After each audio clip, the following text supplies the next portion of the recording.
What is the difference between a bike ride and a training session? Well, a bike ride, you stop at your favorite store.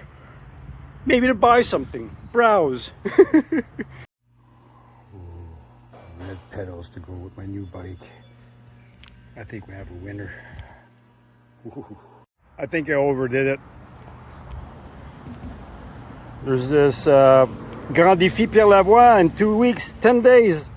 So I bought some gels and stuff, just in case. Is it all gonna fit in the bike now? I don't know. It all fit. Even more room.